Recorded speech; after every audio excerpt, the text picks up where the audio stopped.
आज की हवा महल में हम आपको सुनवा रहे हैं कुमुद नागर का लिखा प्रहसन सस्पेंस। निर्देशिका है चंद्र प्रभा भटनागर।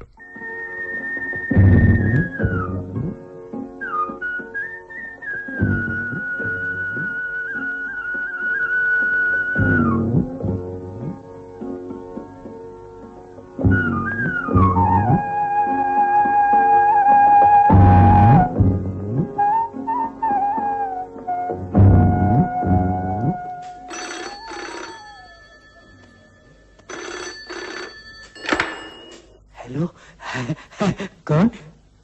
सिन्हा साहब, बेरा साहब, है, बुलाता हूँ। बेरा साहब, बॉम्बे से ट्रंकॉल है। सिन्हा साहब आपसे बात करना चाहते हैं। आते हैं आइए। करना चाहते हैं। हेलो, आचार्य, आप वाले सिन्हा साहब? हाँ, मैं बेबस सिकंदरपुरी बोल रहा हूँ। जी हाँ, आप ही के स्क्रीन प्ले पर काम चल रहा है। जी हाँ।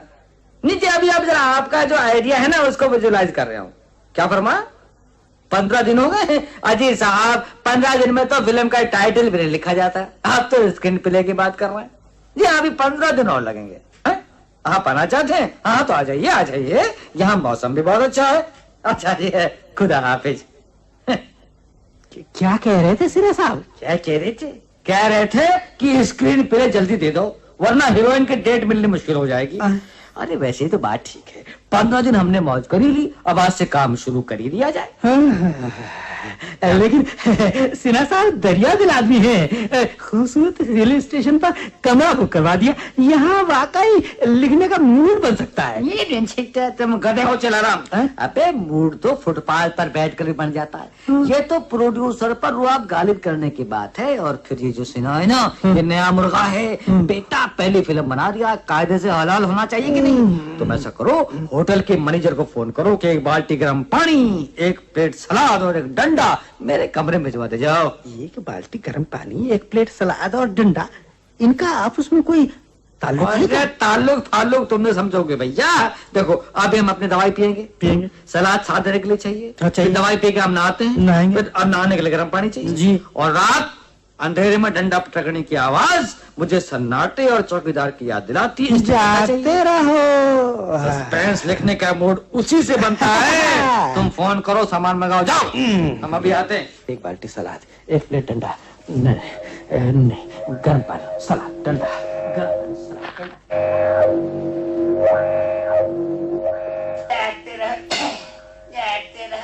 अरे अभी अपनी खटर पटर बंद करो केलाराम, मेरी खोपड़ी में चू रहा है।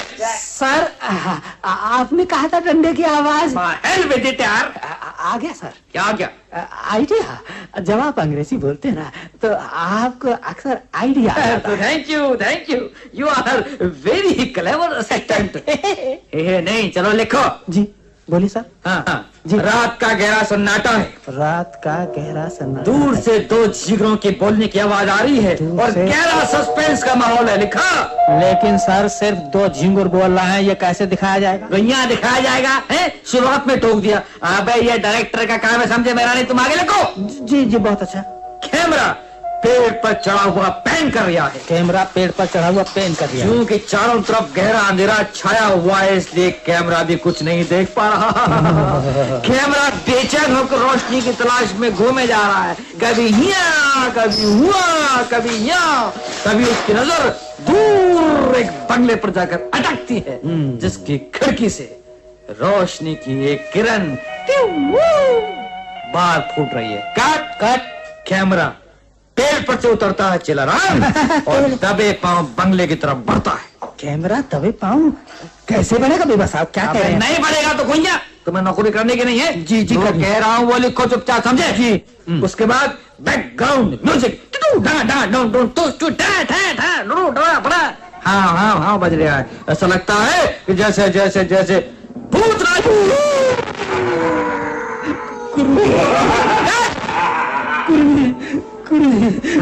डर लग रहा है ना? अरे बेटा, जब तुम डर रहे हो इसका मतलब फिल्म देखने वाले भी डरेंगे, और यही तो सस्पेंस फिल्म की कामयाबी है। आगे लिखो जी। Short change. एक हाथ क्लोजअप में कैमरे की तरफ ढूंढ बढ़ता है। कैमरा लड़खड़ा जाता है, कैमरामैन का पाँव फिसलता है और कैमरा उसके ऊपर आके गिरता है। कितनी प्यारी सिचुएशन है ना। कितनी खौफनाक सिचुएशन। अबे खौफनाक नहीं चेला राम, दर्दनाक कहो। जब कैमरामैन उठकर कैमरे को संभालता है, कैमरामैन भी टूटा हुआ और कैमरा भी टूटा हुआ। उधर बंगले से एक दर्द भरी आवाज में को करती हुई गाने की एक लाइन उभरती है। ओ पिया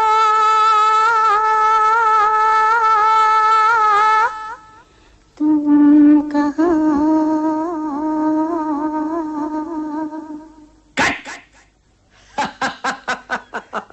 मजा आया ना आखिर। जी जी जी, मैं सीन विजुअलाइज कर रहा हूँ। Very good, it means you are also improving. अच्छा एक बात बताओ, तुमने कभी वो देखा है? कौन? पूछ रहे गुरुजी, मैंने कभी नहीं देखा। अरे हमने तो भूत भी देखे हैं। देखो चिराराम, इस फिल्म इंडस्ट्री में भूतों की कमी है नहीं। बच्चे एक बार ये भूत चिपक जाए ना तो बड़े बड़े हो जा नहीं उतार पाते। चलो आगे लिखो। जी देखो कैमरा जो है वो क्लोजअप पर है। किसके क्लोजअप पर सर? अबे मेरे क्लोजअप पर सर। अब ये डायरेक्टर तय करेगा चिराराम, तुम लिखो आगे। जी हाँ जनाब। और हीरो घबरा कर और अचकचा कर आदाब करता है और घूम कर देखता है। आदाब है। अरे सिन्हा साहब, अरे आप पहुंच गए जी। आप बस आपसे बस फोन पर बात हुई और फौरन ही मैंने प्लेन पकड़ लिया और फिर एयरपोर्ट से बाई रोड बस समझ ली 3 घंटे में यहाँ पहुंच गया। बहुत अच्छा किया, अच्छा किया। देखिए ना, मैं आप ही की ही स्क्रिप्ट को डिक्टेट कर रहा था। अरे साहब, सिन्हा साहब, क्या आइडिया है, क्या सस्पेंस है। और चलो राम की कसम, क्या क्या माहौल है। कसम से अगर आपने साहब इसी तरह से पिक्चराइज कर लिया तो बस माँ से मजा आ जाएगा। अरे लोग डर के मारे हाल छोड़कर भाग जाएंगे। जो प्रोजेक्शनिस्ट है वो प्रोजेक्टर बंद कर देंगे, सिनेमा घरों में ताले लग जाएंगे और शहर में कर्फ्यू। बेबस साहब, आप फिल्म का सीन लिख रहे हैं कि मेरी मौत का वारंट? अरे वो तो तभी लिख गया था भाई साहब जब आपने पिक्चर बनाने का फैसला किया। क्यों भाई? जी मैं कह रहा था सिन्हा साहब कि इस सीन का हॉरर कुछ ऐसा बन रहा है, कुछ ऐसा बन रहा है कि हिचकॉक जो है ना उसकी सारी फिल्में हिट हो जाएंगी। बेबस साहब, देखिए मैं कमजोर दिल का आदमी हूँ। डॉक्टरों ने ए सर्टिफिकेट वाली फिल्में देखने तक को मना किया हुआ है। भला इतना हॉरर में कैसे शूट कर पाऊंगा बताइए। सुनिए, ये बात तो आपको मुझसे स्क्रीन प्ले लिखवाने से पहले सोच लेना चाहिए। भाई मेरा क्या करूं, मैंने तो हॉरर और सस्पेंस में स्पेशलाइज किया हुआ है। फिल्म इंडस्ट्री में आने से पहले भैया मैं जासूसी नावल लिखा पता है। मैंने कम से कम 1500 जासूसी और भूतिया नावल लिखे। देखिए बेबस साहब, नाराज मत होइए। आप इंडस्ट्री के इतने सीनियर राइटर हैं और मैं भी नया दाखिल हुआ, तो मैं आपकी बात कैसे काट सकता हूँ।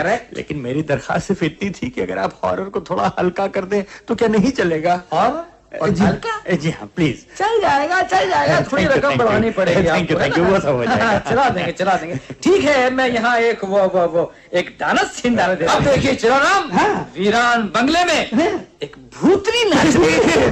भूतनी? बेबस साहब प्लीज मुझ पर रहम करिए। सुनिए, कोई कम खौफनाक सीन डाल दीजिए ना। अरे पहले हॉरर हल्का, अब खौफनाक में भी हल्का। पर ठीक है, हमारा क्या जाता है, हम वो जो है हम हेमा मालिनी का डांस डाल देते हैं। हेमा मालिनी का? सुनिए तो, लेकिन वो हेमा मालिनी का डांस डालने के लिए तो हेमा मालिनी को बुक करना पड़ेगा और फिल्म लो बजट से हाई बजट हो जाएगी। मैं इतना फाइनेंस कहाँ से जुटाऊंगा? डॉक्टर ने कहा था कि आप मुझे से फिल्म लिखवाइए, बनवाइए। जी, मेरी बीवी ने कहा था और इत्तेफाक से वो डॉक्टर भी है। करेला भी है और नीम भी चढ़ा है। तो भैया मजबूरी है, ऐसा है कि तो फिर आप ही मुझे बता दीजिएगा भैया कि मैं क्या सीन लिखूं। आप ऐसा करिए कि आप हीरो को बंगले के पास पहुंचा दीजिए। अच्छा। जब वो वहां पर पहुंचता है तो उसकी मुलाकात वहां बचपन की सहेली से होती है। अच्छा। जो वहां पर बैठी हुई कीर्तन कर रही है। कीर्तन? जी हाँ, जरा राज की बात है, अपना कान तो इधर लाइए। कौन सा? जी कोई सा भी। एक डिस्ट्रीब्यूटर ने मुझसे वादा किया है कि अगर फिल्म में धार्मिक भावना होगी तो फिल्म दूने दाम पे खरीद लेगा। अरे तो अपना कमीशन पकड़ा। ठीक है। अरे भाई, हाँ भाई चिराराम, देखो ऐसा है कि भाई देखो, हीरो जो है वो चुपचाप जाकर उसके पास बैठ जाता है और फट से उसके हाथों से मजीरा छीनता है और कीर्तन करने लगता है। बिल्कुल ठीक। अब आप मेरा आइडिया समझ गए ना? और जैसे ही कीर्तन होता रहता है वो लड़की भगवान की मूर्ति के चरणों में सिर झुकाती है। वाह।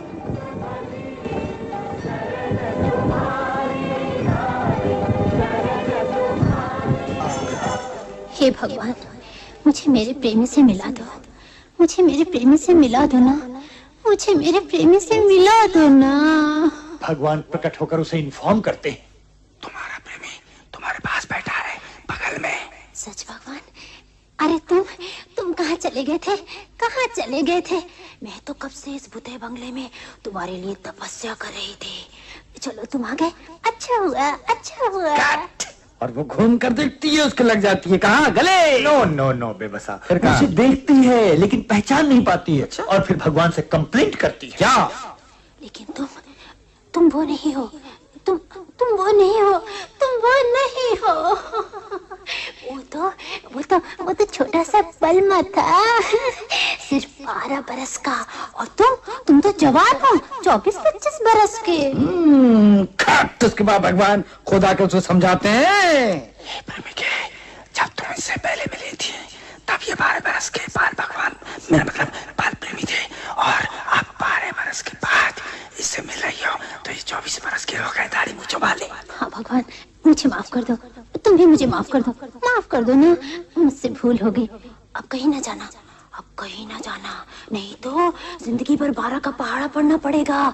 12 एकम 12, 12 दूनी 24, 12 तिया 36, 12 चक 48, 12 पंजे 60। क्या बात है बेबस साहब, आपके पैर कहाँ हैं? अरे नहाए नहीं है। कोई बात नहीं, जाने दीजिए। किस खूबी से आपने मेरे आइडिया को विजुअलाइज किया। अरे अब तो फिल्म हिट क्या सुपर हिट हो अरे जाएगी। साहब, हम तो फिल्म ही ऐसी लिखते हैं, या तो होती है हिट या जाती है पिट। देखिए बेबस साहब, आपकी इस बात से तो मैं नर्वस हो रहा हूँ। नर्वस हो गए आप? Very good sign, very good sign. इसे कहते हैं सस्पेंस। सस्पेंस। असिस्टेंट जी, जरा मुझे बाथरूम तो दिखाइए। जी चला राम साहब का बाथरूम दिखाओ। जी, उदय साहब।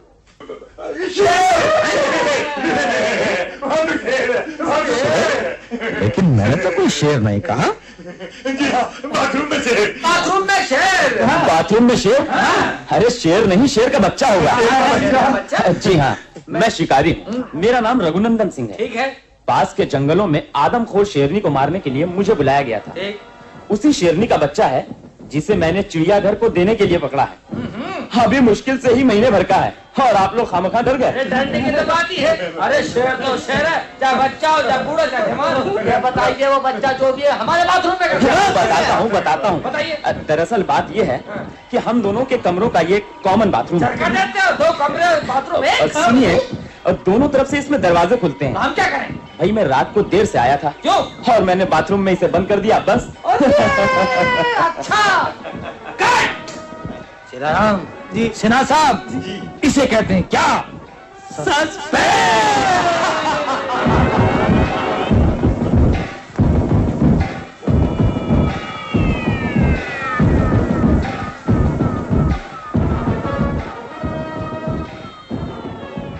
सस्पेंस। हवा महल में अभी आप कुमुद नागर का लिखा ये प्रहसन सुन रहे थे। इसे निर्देशित किया चंद्र प्रभा भटनागर ने। यह रिकॉर्डिंग हमें प्राप्त हुई आकाशवाणी के लखनऊ केंद्र के सौजन्य से।